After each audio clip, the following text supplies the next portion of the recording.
The early years with Emily were great. She always had us laughing.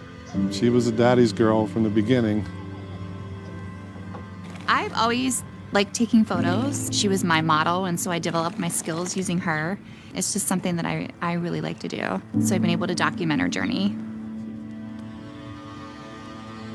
We just got past her 5th birthday. She had graduated preschool, was getting ready to head to kindergarten. Things were looking great for us. And then we started to notice that she had a lot of bruises on her body, just a lot of black and blue marks. They diagnosed her and said, this is acute lymphoblastic leukemia. And I knew our lives were going to change, that day.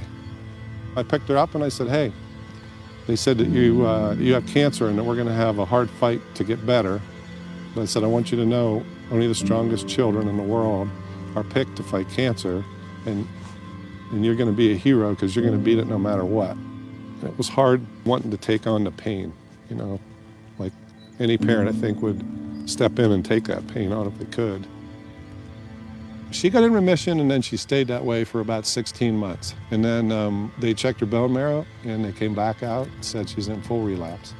For us, that was worse than the initial diagnosis, and we were devastated.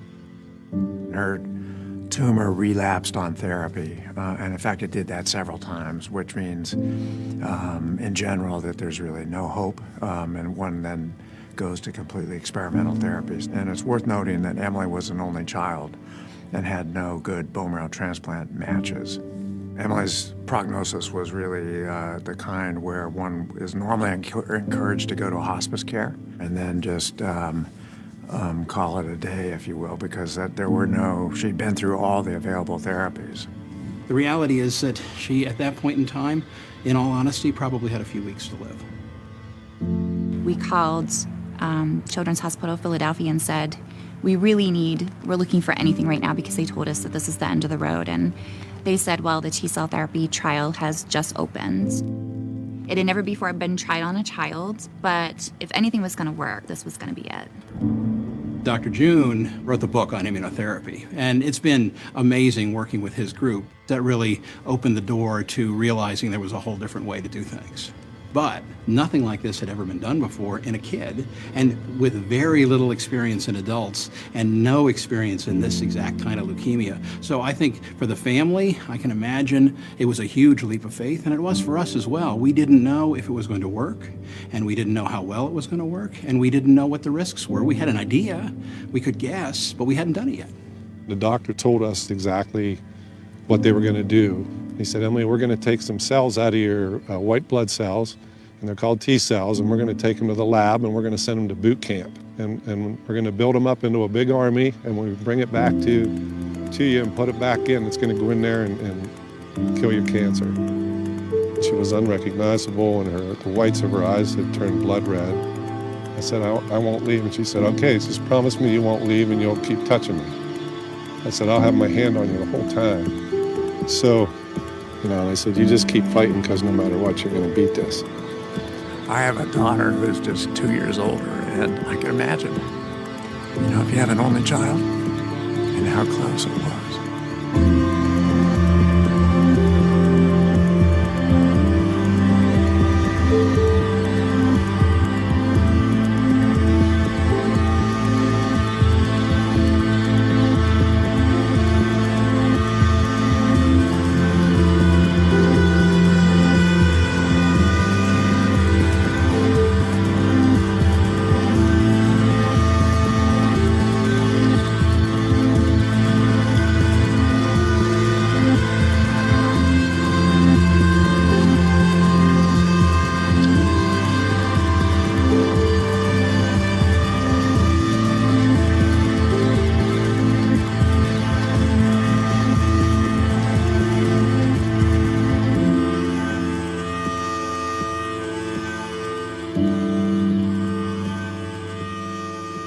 They biopsied in the bone marrow, and that was 23 days after we treated her, and it came back with no leukemia.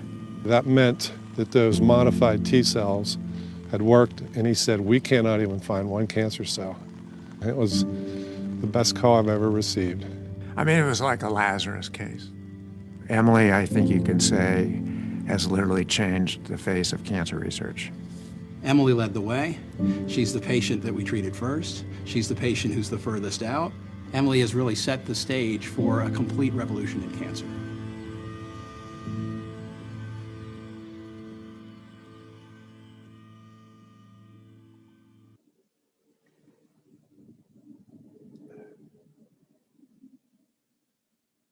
Hello, everyone. Emily indeed set the stage for a new era in cancer research.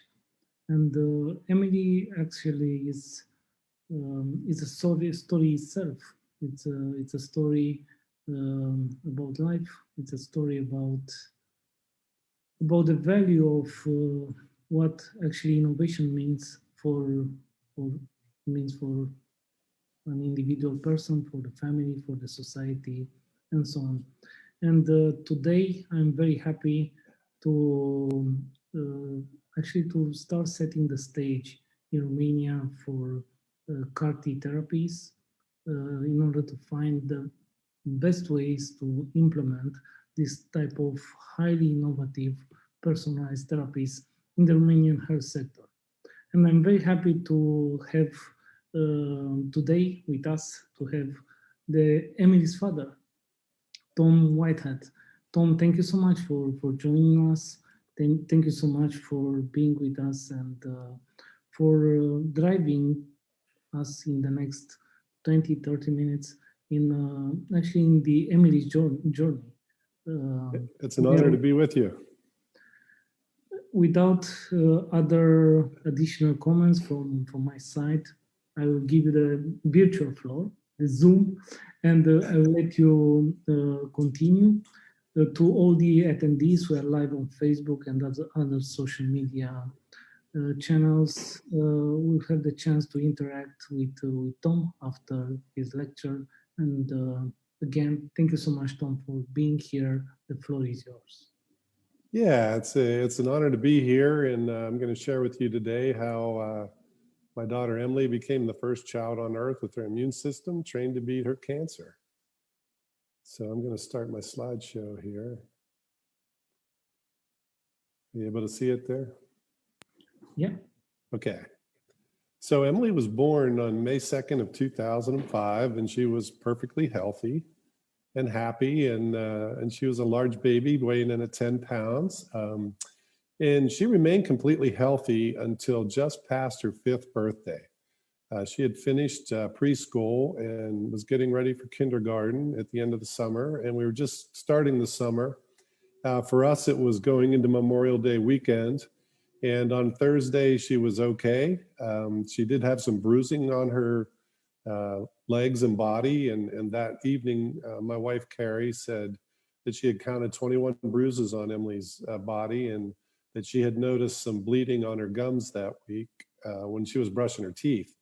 So Carrie was a little nervous and said when she Googled that, it came up leukemia. But we tried to brush it off and say, you know, she's been playing rough with her cousins, and we were going to take her in on that Friday of May 28th of 2012 anyway to see the pediatrician. But overnight she developed so much pain. By morning she said, "Daddy, there's something wrong with my legs." So I'm going to try to advance. Let's see here if I can get there. There we go. Okay, so this the picture on the left was the last picture we had of Emily before she was diagnosed, and then that morning when she woke up and said there's something wrong with my legs, Carrie and her mom Pam took her to see the pediatrician, and this pediatrician, Dr. Sherry Sorter Thompson, had just looked at Emily 2 weeks prior and gave her a full physical and said she's perfectly healthy. Now, when she saw her that day, she immediately suggested that Carrie walk across the parking lot with her to the emergency room. And over the next hour or so, they checked her blood and told us that she had acute lymphoblastic leukemia. So when she was diagnosed, they called me home from work. I'm a lineman for the power company, and I left work and then I went to the hospital, and all I could think of is she needs to believe that she's going to get better and not see fear in our eyes. So I did pick her up right at the beginning and said, you know, only the strongest children in the world are picked to fight cancer, and you're going to be a hero because you're going to beat it no matter what. But just a couple weeks later, then the picture on the right, now we're in a complete different situation, and Emily's on a morphine pump there to control her pain, you know, now diagnosed with cancer. So we were very hopeful in the beginning because they told us there was an 85 to 90% chance if we just followed the protocol and did 26 months of chemotherapy that she would be fine and grow up and become a grandmother, and we'd get back to normal after that. We did get started soon after she was diagnosed, and we followed everything they told us. She had a very rough start, spent a lot of the first month in the hospital, but she did get into remission, and she remained in that remission for the next 16 months. So when she got started, we got her a puppy because we saw how well the kids did in the hospital with pet therapy. So this on the left was her dog, Lucy. Lucy was actually born right around when Emily was diagnosed. So they made a great pair. And then when Emily started getting her medicine, I told her one day, I said, you know, hair's not important. When you lose your hair from this medicine, we're not going to wear a wig. We're not going to worry about it. So she said, if hair's not important, then I'm going to shave your hair. So I had a little beard trimmer in my bag, and I said, well, give it a try. And I was, you know, pretty shocked whenever she was able to shave me completely bald with a little beard trimmer on my electric razor.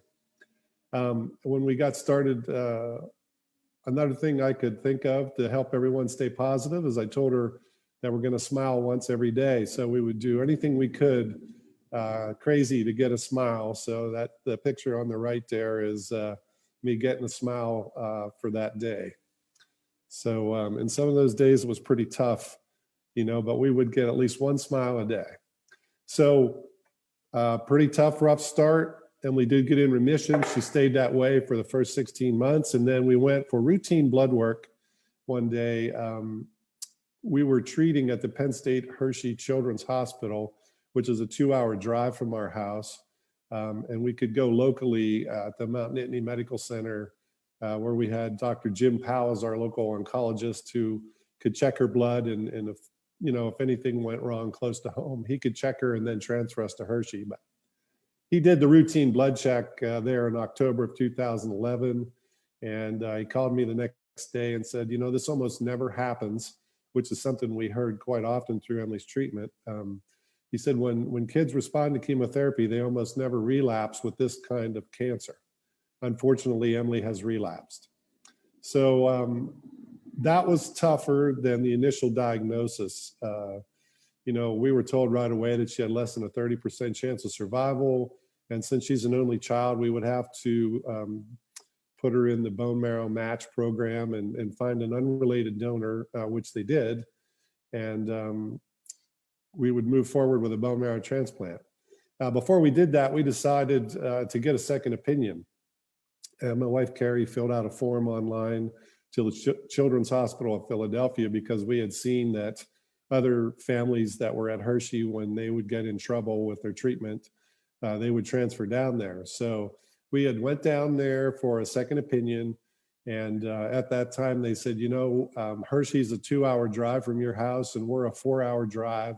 We're going to do the same thing that they're going to do. So if you want to stay there and get a bone marrow transplant, that's fine. But if you ever need us, we'll still be here. So we decided that we were comfortable at Hershey, and it was a little bit easier for us if we treated there, where we could run home to work every once in a while if we needed to, or get home easier. The goal there, they had identified a non-related donor, and the goal was to get her into bone marrow transplant the first week of February of 2012. So they were preparing Emily for that. And in January of 2012, one day they just walked in and said, unfortunately, your donor is telling us they're not available till the end of February. So we're going to have to put Emily on hold, waiting for the donor to give us their cells. And then mid-February, Emily relapsed again and then no longer qualified for the bone marrow transplant. while that was all going on, we made one more trip down to the Children's Hospital of Philadelphia to get their opinion, about things not going well. And they had offered us a different experimental trial in case she couldn't get the transplant, and we turned it down because it didn't feel right. Now she's relapsed again. We're on the second relapse, third time with cancer, and they're telling us at Hershey that it's time to take her home on hospice. So I just said, I don't think that's an option for us. She's not, in that bad a shape right now. So I paged the Children's Hospital of Philadelphia one more time and said, we'd like to transfer Emily's full care down to you, and we're not going to leave until she gets better. And they said, Dr. Susan Reingold said, I find it amazing that you paged me today because we just got permission yesterday from the FDA to try the new CAR T-cell therapy trial. So we transferred down there for good on March 1st of 2012. And then Dr. Grupp and his team come in and explained to us about how they would use apheresis to extract Emily's T cells and take them off to the lab. And, he said, we're going to send them to boot camp. And he assured us that even though HIV was used in the process, that she could not get HIV. And they took that worry off the table because we had enough to worry about. But this is her actually getting her T cells removed. And then after that, they gave her the clofarabine chemotherapy to knock out her immune system to stop the cancer from growing any faster. So after that dose of medicine, which they told us could have killed an adult, wiped out, her ANC went to 0. So she stayed in her hospital room for the next 6 weeks in isolation while they grew her cells.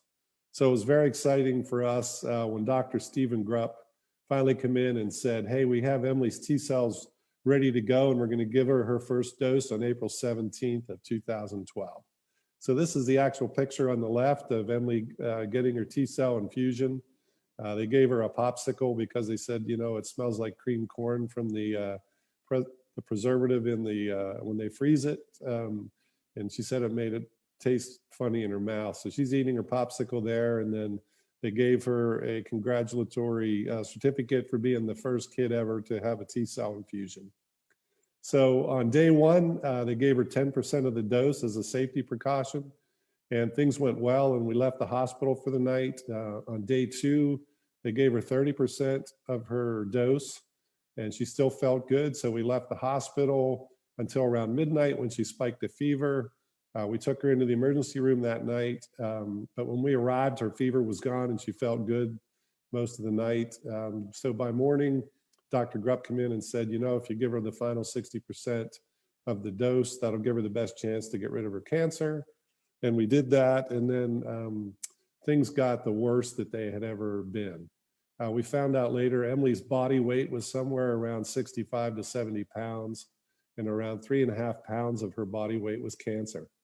So when those modified T cells went in there, and each T cell can kill 1,000 tumor cells, it completely overwhelmed her system, and she ended up having blood pressure difficulty and breathing difficulty to the point where they finally took her to the intensive care unit and induced a coma and put her on an oscillating ventilator because her lungs had failed. And she would stay in that coma on the ventilator for the next 14 days. So by far the hardest part of her treatment was watching that happen. And it got to a point where one day the chief of the pediatric intensive care unit, Dr. Berg, came in and said, Tom, unfortunately, Emily's probably not going to be here in the morning. And I said, please keep trying to help her, because I feel certain she's going to beat this cancer and get better. And he took me out in the hallway and said, there's less than a 1 in 1,000 chance your daughter's alive when the sun comes up. So again, I said, okay, I'll see you at rounds tomorrow because she's going to beat this cancer. And he thought I was pretty naive at the time. But then they came the next day, and he said it's medically hard to explain how she's still fighting. It was about an hour later when Dr. Grupp came through the door and said that, that they had come up with the idea through Carl June to try tocilizumab medicine to stop the cytokine release syndrome by shutting off the IL-6 protein. And that suggestion saved her life. So they gave her that medicine. Within 12 hours, they were telling us, we've never seen anyone this sick get better any faster. So Emily came back to us and woke up on May 2nd, 2012, which was her 7th birthday. And the staff in the intensive care unit came in and sang happy birthday to her. And then it was 8 days later when they went back in on May 10th, which was 23 days after her first dose of T cells. And they checked her bone marrow and it came back clear.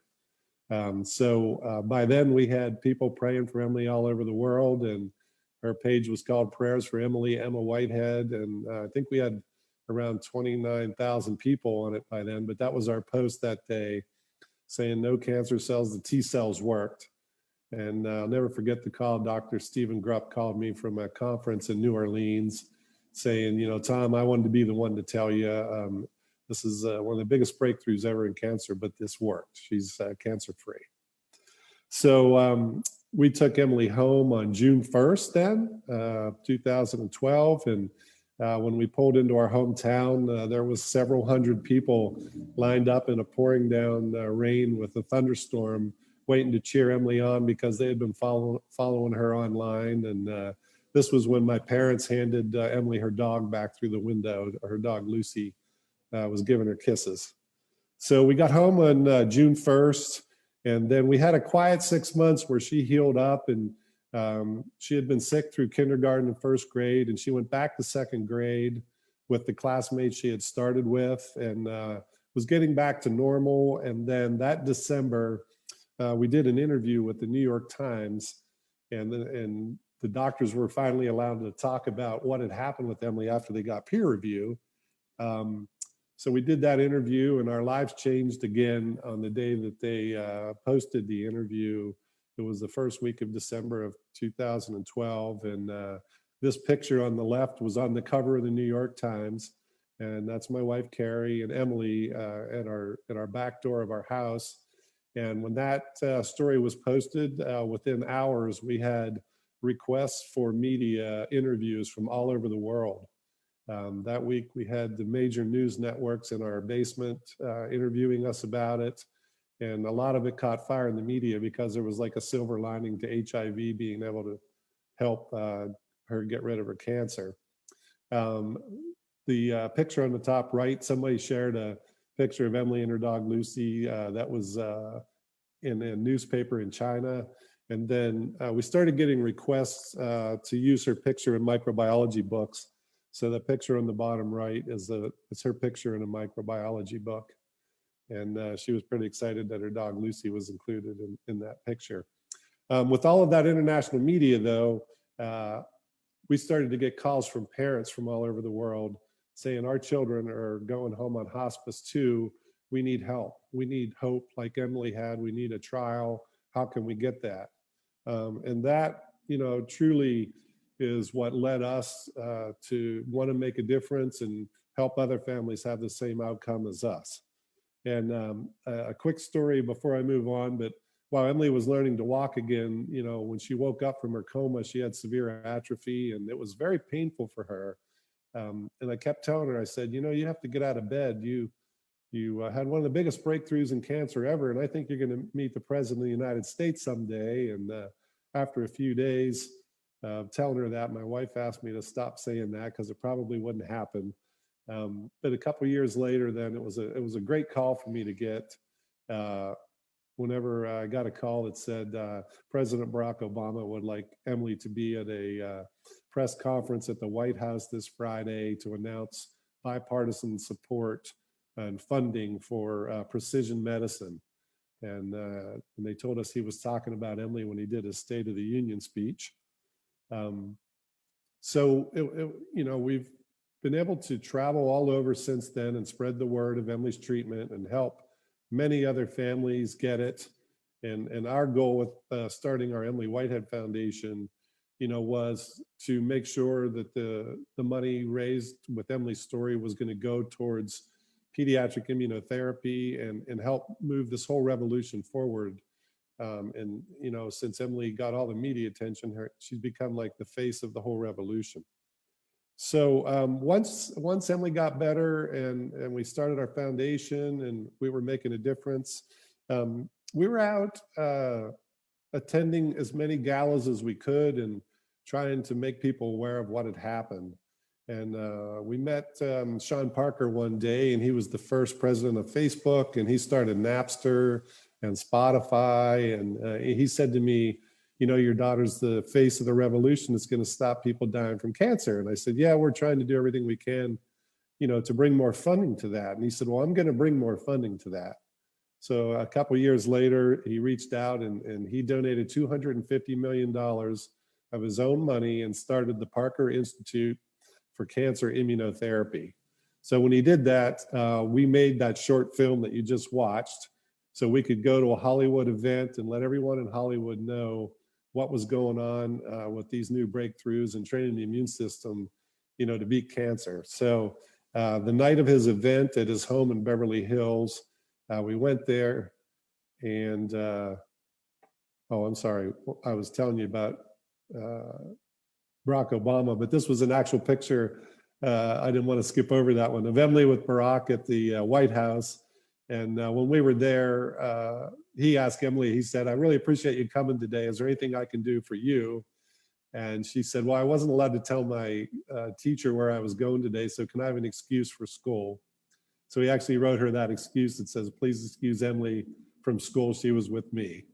So we cherish that, and we still have that for her, so when she gets older. But you know, after things kept rolling and Sean Parker started his own institute, the evening of his event, we were paired with actor Bradley Cooper, and that's a picture with us with Bradley on the left. And he introduced the short film that you got to watch earlier, and we played that short film to let everybody know what was going on, because there was hundreds of celebrities there that night and wealthy people.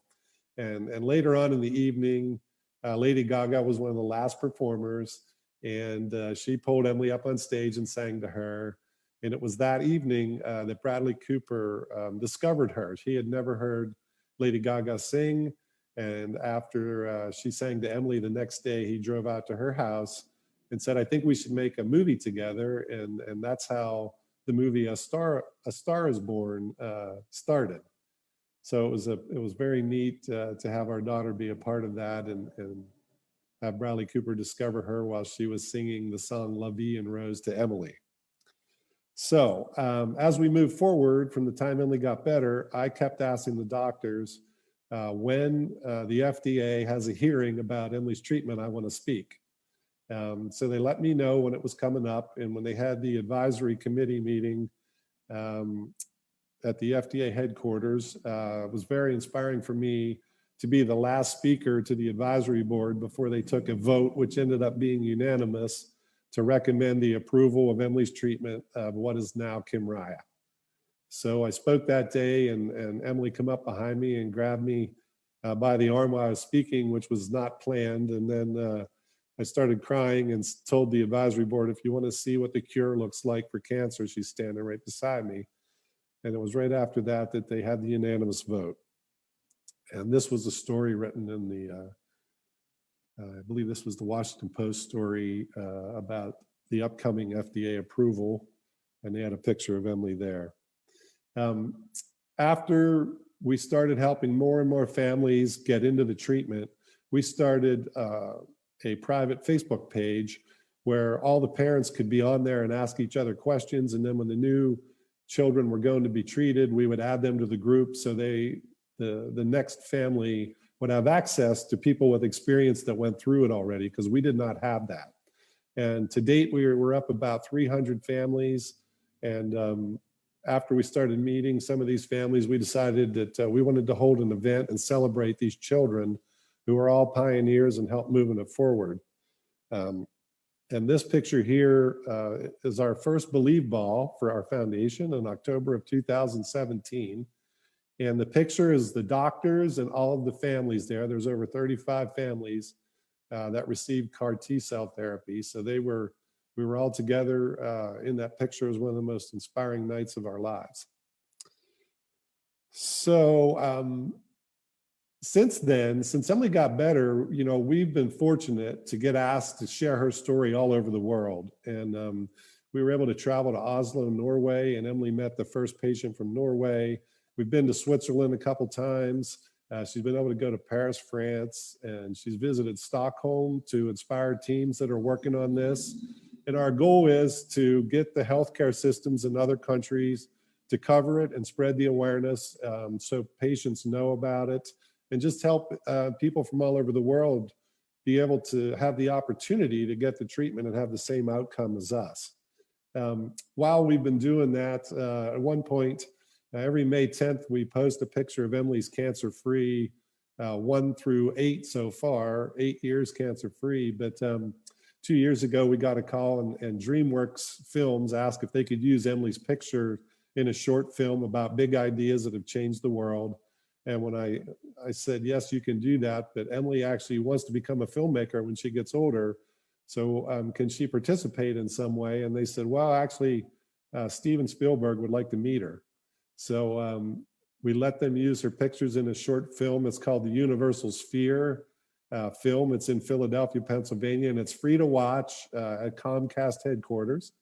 And then last year, Steven invited Emily on set where she got to watch him direct for a day. They were doing a remake of the film West Side Story. So we've really been fortunate as a family to do some incredible things since she got better. And we just continue to try to do everything we can to say thank you to everybody that's in this field. And here is the pictures from 1 through 8 years cancer-free.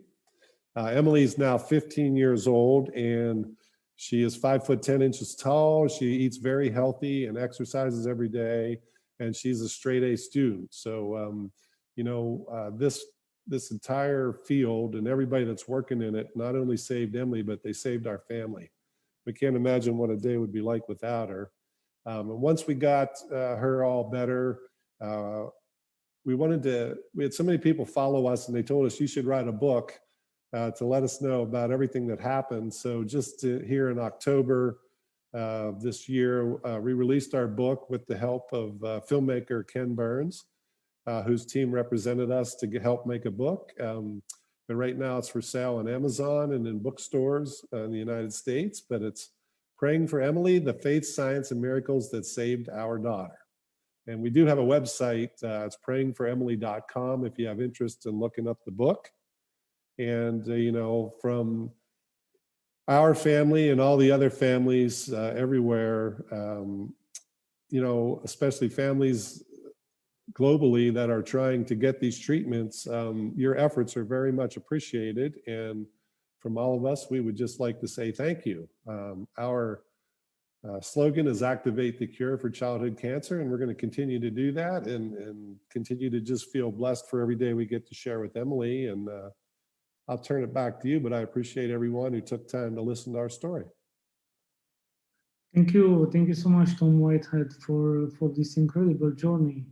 Actually, Emily is not just the first child, I may say, cured by cancer following the CAR-T treatment, but in the meantime, it's an incredible source of inspiration, actually. Because you mentioned a lot of activities from Hollywood, from movies, from the way you actually influence, in a good sense, the FDA approval, and I remember the Barack Obama speech when he launched the precision medicine initiatives, yes. and Emily was there. So a lot of fields, and I would like to discussion, and I invite all the attendees from Zoom, from Facebook, and other social media networks to share with us their thoughts and to send us questions. And I would like to highlight some points from your story. Let's come back a little bit in April 2012, when actually you decided to accept the CAR-T therapies, and you said that, I'm not sure. You said that some parents would think that I'm not sure I want my child to be a scientific experiment. Did Yes. you think in the same way? Explain a little bit, how you and your wife, Kathy, and the doctors discuss about this. How did you actually take the decision for Emily at that stage? Yeah, so by then we knew that the off-the-shelf medicines, chemotherapy and that were not going to work for her. So we were looking for something outside the box. So when we first heard about the T-cell therapy, my wife, Carrie, who works in research, was able to find, where there was 3 adults treated the year before with a different kind of cancer. So we knew that they had had some amazing success early on.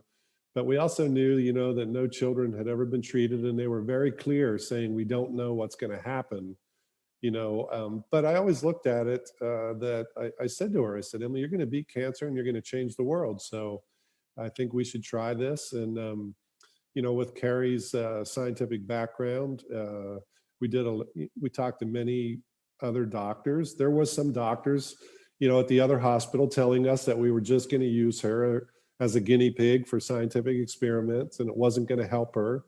And we just didn't feel that way. We stayed positive and said, she's going to, I couldn't look at it any other way other than she's going to beat this.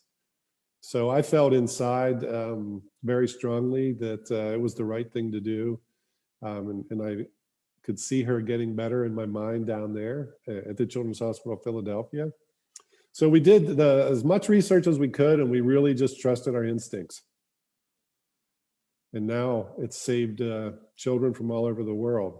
So we're very fortunate that Emily's healthy, but now also it's amazing to us to see that it's helped many other families as well. And what is your message for the parents that are afraid of trying new therapies? And this is a discussion when it comes to clinical trials. We have currently this type of discussion also in Romania, and we have to somehow to increase the trust of the population. What's your message based on your experience? Yeah, we do. I still get calls maybe more than once a week from parents saying, how did you know to do this? Or what do you have to say? And, we just try to tell them that no one has done a study on your child. So do all the research you can, pay attention to the scientific data, but also just trust your instincts and know that in our case, we were willing to try an experimental trial that had never been tried on somebody else, and it really changed the world. So every time they do it, it's not going to happen like that. But, for us, we feel like that's the way that you can help others, even if it doesn't help you. Maybe it'll save others in the future. So, I just stay positive, do research, trust your instincts are the 3 main things that I tell people all the time. And, don't try to give them false hope either. I'll say it can be very scary. The worst part of Emily's treatment was after she got the T cells, but it also, 23 days later, it took her cancer away, and she hasn't spent a night in the hospital for 8 years since. You mentioned in your lecture the episode with Professor Carl June and the suggestion to give tocilizumab to Emily. Yeah. Now we all know that this type of medicine is mandatory, actually, in the context of CAR-T therapies. But at that moment, was probably an intuition based on some insights, scientific insights. And this. Well, I was going to say, Carl had a daughter who's 2 years older than Emily with rheumatoid arthritis. Yeah. So he had researched that medicine for his daughter, but he knew that it, would shut off the IL-6 protein. So when they come back and said Emily's, IL-6 protein with her cytokine storm is 1,000 times higher than any person we've ever seen, he said, let's, he made the suggestion that this could possibly help. And Dr. Grupp and his team were actually looking at it at the same time and said, yeah, we think if the family will allow us because it's off brand. But we were desperate. We knew we needed help then, and we knew Emily was down to hours to live. So when he suggested that, it was relief actually that they're going to do something different. And that absolutely saved her life and took us from your daughter's so sick she's not going to get better to we've never seen a child this sick get better any faster. And now this is actually the best practice in terms of using the CAR-T therapies. Yep. Tocilizumab. And I would like also, based on your experience, how important is to educate, in your case, the family, the parents, but also the patients, and both the doctors, because we discuss about CAR-T therapies that are totally different than the, let's say, traditional medicine that we know from many years. So there are a lot of challenges in terms of logistics, but also as you mentioned, and we'll discuss this, the health system has to adapt, but also the education. What are your messages from this regard of education? And I may say also, maybe you can touch also on the doctor-patient relationship when it comes to this kind of new therapies. Yeah, I do. I mean, some of the things that I tell parents now, for us, I tell them the best doctors in the world are not threatened by a second opinion. They encourage a second opinion. But I do tell them, if you're going to get an experimental trial somewhere, get very familiar with the intensive care unit team and make sure you're comfortable that they know how to handle the side effects. That was a very big part of saving Emily's life. In the beginning, the intensive care unit team wasn't really sure what the T cells were doing in there, but they all stuck together and kept a positive attitude and worked together to get through that. And luckily now, even, they said finding the tocilizumab would help actually has saved many other patients since, and now it's standard part of treatment when you need it. But I think that's what we tell people: get to know your doctors. Don't turn on your doctors. We've seen where some other parents would throw the nurses and staff out of the room when they're stressed out. And I would talk to them and say, what are you going to do if they stop trying to help you? So you have to treat them. Our team has become family like us to us now.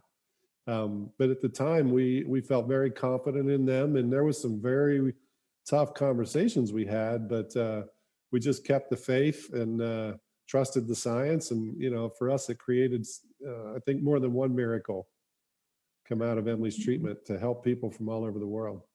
This is a key message, to trust the science and to follow the science. Actually, is what you do, and Emily and your family.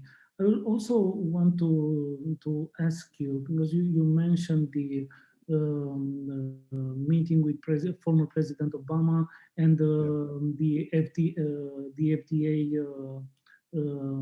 discussion, your message there. Yeah. And now in many other countries, we are trying to engage in the conversation with the stakeholders that has to implement CAR-T therapies in the health system, politicians and decision makers, the people from regulatory agencies and so on. What actually are your messages that convince FDA to approve the drug? And based your previous experiences, especially in Europe, you mentioned that you discuss a lot in other countries.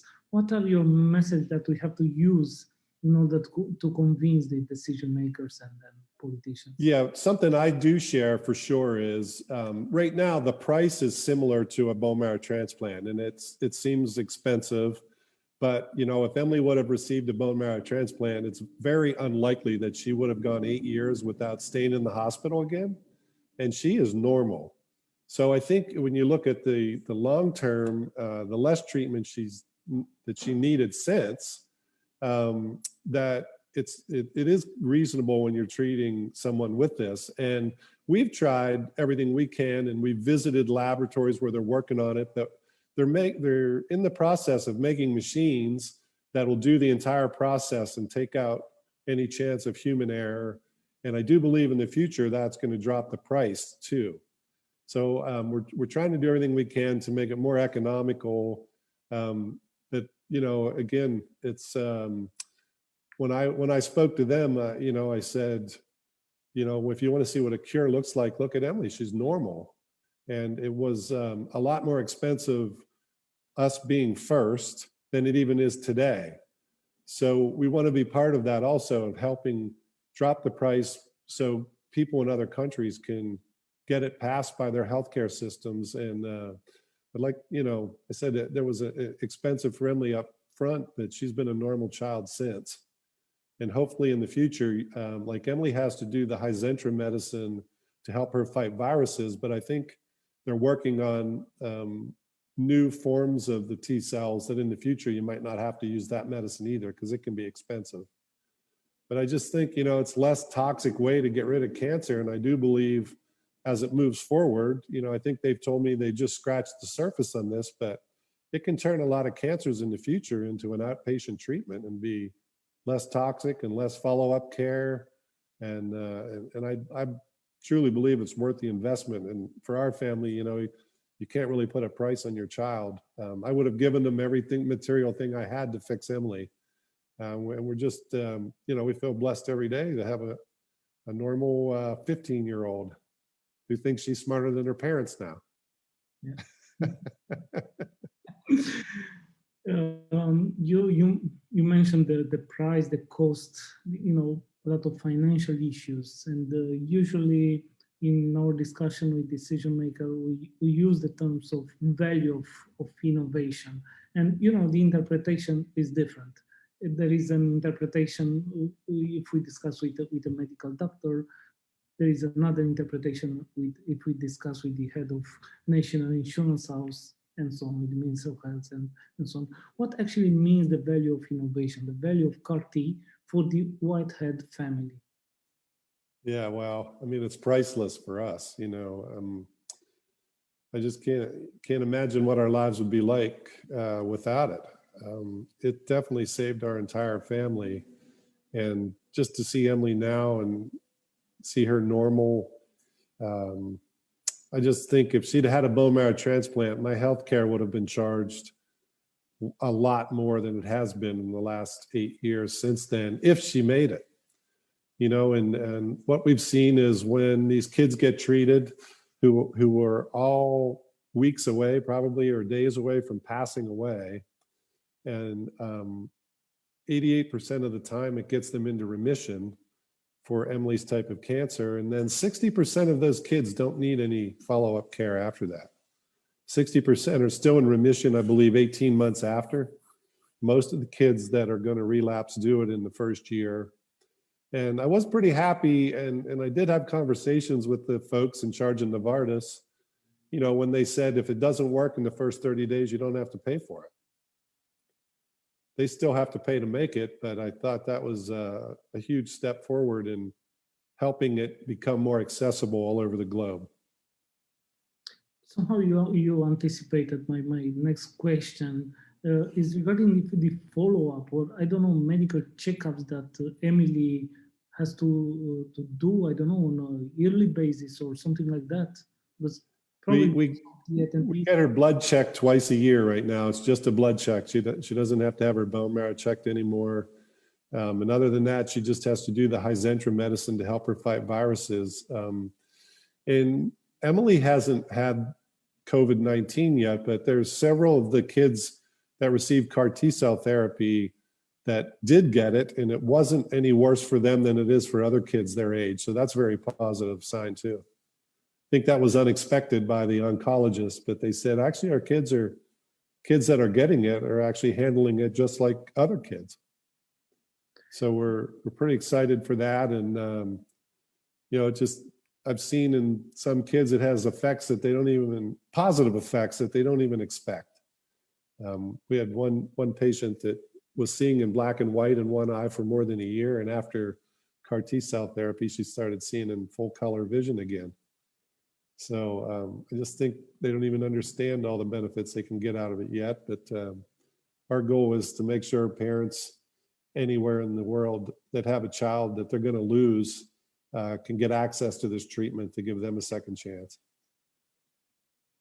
You mentioned earlier that, and I totally agree, that we only just scratch the surface when it comes to CAR-T therapies. It's just the beginning, but for you the beginning was 8 years ago, and we can look at Emily to see actually the value. Also, you assume a public role in order, to support the CAR T therapies and so on. What are your plans for the foundation for the next year? What do you actually intend to do? Yeah, so it's been pretty tough raising money during the pandemic, but we've been successful so far in keeping it running. And our goal is to have another Believe Ball next September of 21, back down in the Philadelphia area at the Valley Forge Casino, and bring more of these families. We think we'll have more than 50 families if it's safe to travel.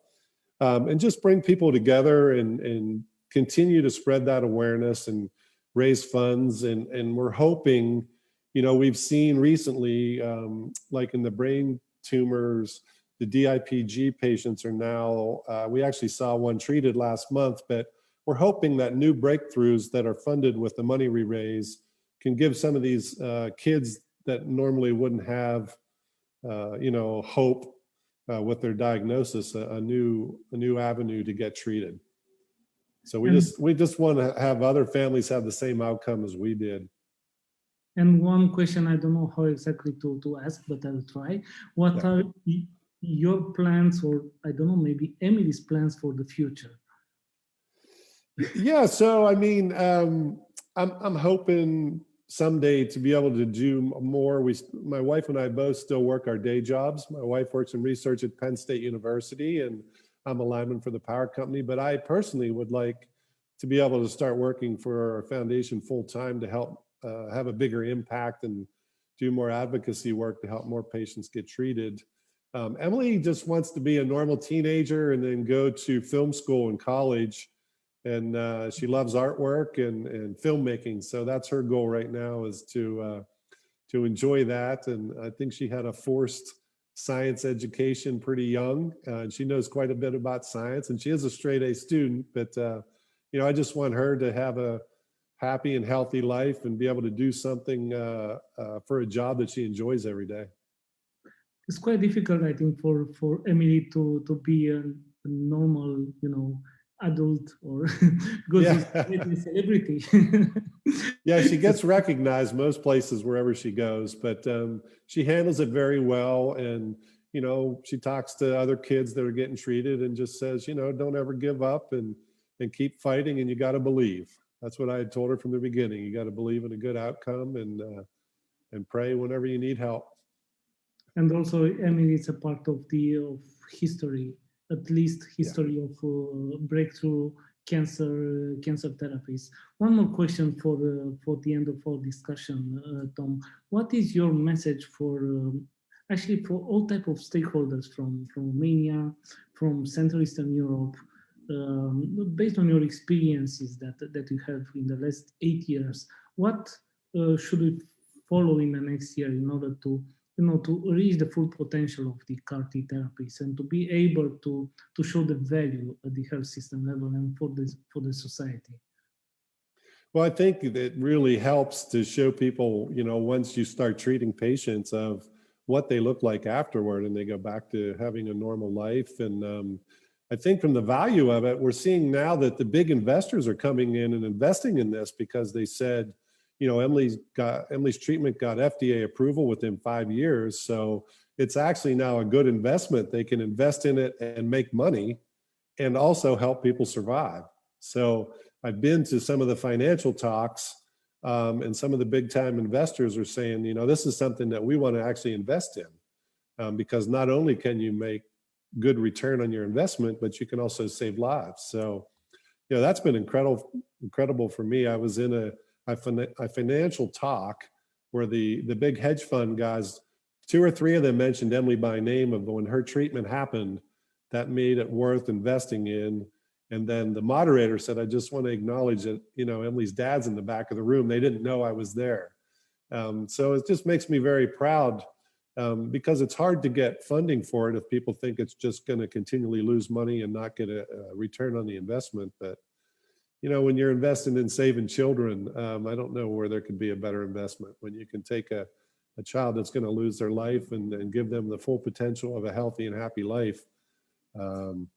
For me, I don't think you can put a cost on that. Indeed, I think it's no better investment than what you mentioned. And indeed, the CAR T therapies are one of the biggest breakthrough in the cancer history. And as you mentioned, one of the big ideas that actually change the world, not just the cancer field. Thank you so much, Tom, for being us today. A real inspiration. Send all the best or regards to Emily and to your family. Okay. Today I think was a big day for Romanian environment. We started the day early in the morning with a very good roundtable with high-profile decision makers. We launched the white paper on the CAR T therapies, and we hope to be useful in order to create the right policies in place in the next year. And we ended our day with your highly inspirational talk. Thank you so much, Tom, once again, and good luck with the foundation and with all your personal and professional projects. Thank you very much. And hopefully someday we can bring Emily there to Romania and meet the first child treated there after the pandemic. That would be great, and we can manage to do that. Okay. Thank you so much, Tom, once again. All right. You take care. Thank you, everybody, for listening today.